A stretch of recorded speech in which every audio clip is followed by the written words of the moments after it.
Ratmen, parkour, a starting village, and love heart underwear. All this and more in this, the first devlog of my brand new game, Swamp Game. Stick RPG 2, Skyrim, Towns, and Cruelty Squad.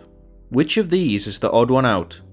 If you guessed Towns, then you would be correct, as it's the only one that doesn't serve as an inspiration for Swamp Game. What is Swamp Game, you ask? Wait, you didn't ask? Swamp Game is a new light life/immersive simulation game I've been working on with a friend, and it's set in a weird swamp dimension with a retro PS1 aesthetic.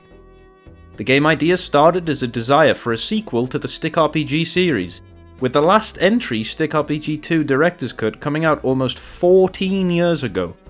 When coming up with ideas for Swamp Game, our minds started running wild, and soon the idea list had scope creeped into another plane of existence. To make the game actually achievable, we identified the minimum of what we would need to do in order to achieve our goal of a light life simulation similar to the Stick RPG 1 and 2, and begun work on achieving the minimum viable product. So let's wind back the clock and see how it began. Development started, of course, by creating a new Unity project. Following this, movement and an interactive camera was set up. As I was beginning development work, my friend Tom started investigating the art side of the project.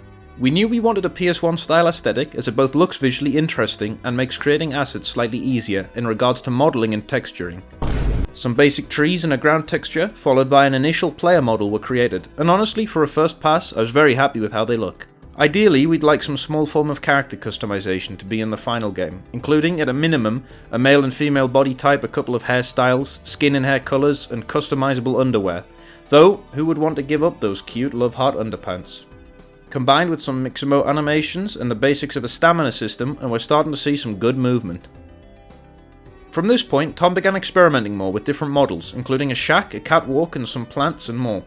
He also tried creating a Ratman model, though, when it comes time to implement them, we probably need to deal with this uncomfortably erect tail. Following this, I started to look into some visual stuff on the Unity side, to start getting an idea if we can actually execute the style we want.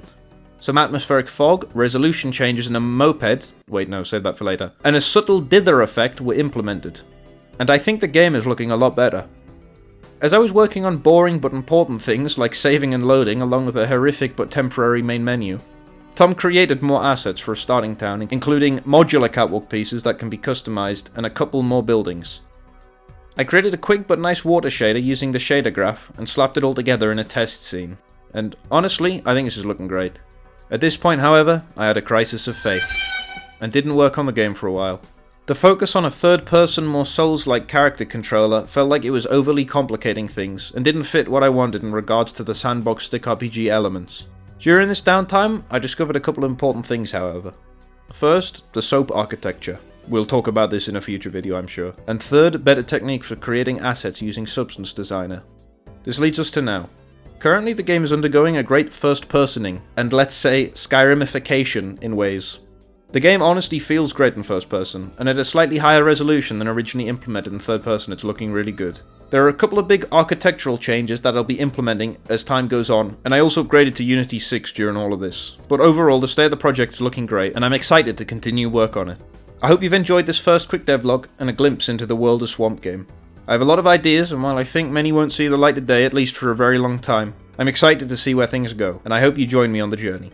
I would like Swamp Game to be a very iterative process, with frequent demos, feedback and ideas. My next focus will be beginning work for the core Stick RPG-like systems. Things like jobs, time progression, and also starting to look at NPCs and dialogue, and other things that'll be needed for everything Stick RPG side to work.